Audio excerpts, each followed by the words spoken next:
Bom dia, Paulo Moura, cientista político, 27 de junho. Essa semana saíram duas pesquisas de avaliação do governo federal, do governo do presidente Bolsonaro. Uma do Instituto Datapoder, que pertence ao site Poder 360, e outra do Datafolha. O Datafolha saiu ontem e os números são os seguintes. A avaliação de bom e ótimo do governo é de 32%, de ruim e péssimo de 44%. Segundo o Datapoder, o bom e ótimo do presidente é de 29%, de ruim e péssimo é 48%. O Datapoder tem um procedimento interessante, porque além de fazer essa pergunta estratificada em ótimo, bom, ruim, péssimo e regular, são 5 estratificações, como também faz o Datafolha, ele oferece aos entrevistados uma pergunta binária, aprova e desaprova. E nesse caso, o índice de aprovação do governo sobe para 41% e o de desaprovação para 48%, ou seja, praticamente 50% dos que avaliam o governo como regular se distribui para cada lado, né? O que é um dado interessante, né? Significa que o presidente, no sentido geral, tem uma aprovação de 41%, e isso não é pouco, né? Considerando o bombardeio midiático contra o governo, contra o presidente desde o início da pandemia, é um número respeitável, né? Significa muito esse número. O Datafolha fez e vem fazendo regularmente também uma avaliação de desempenho geral dos prefeitos e governadores. E o dado interessante aqui é que essa avaliação vem em queda vertiginosa. Em abril, a aprovação dos governadores e prefeitos estava na casa dos 58%, caiu para 50% em maio e agora caiu para 44%.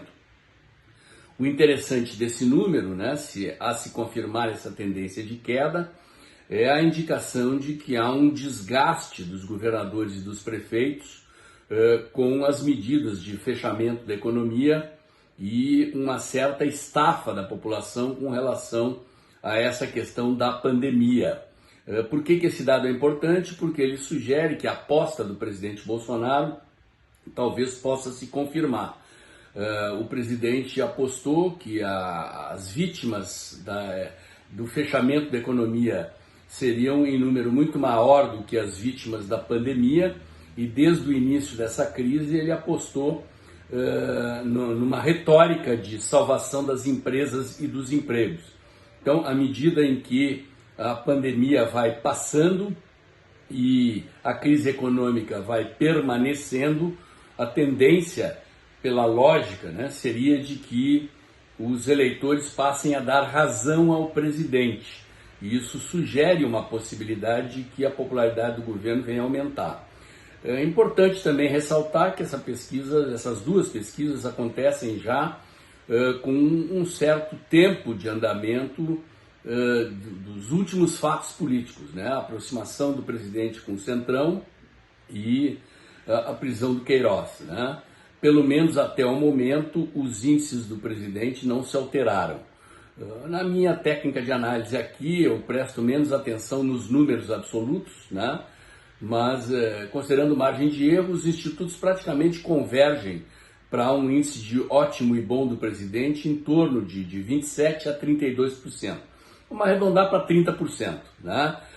É uma base social respeitável, sim. Se a eleição presidencial fosse hoje, com esse patamar de aprovação, se ele fosse convertido em intenção de voto, o presidente estaria no segundo turno da eleição presidencial. Por hoje era isso, até o próximo comentário.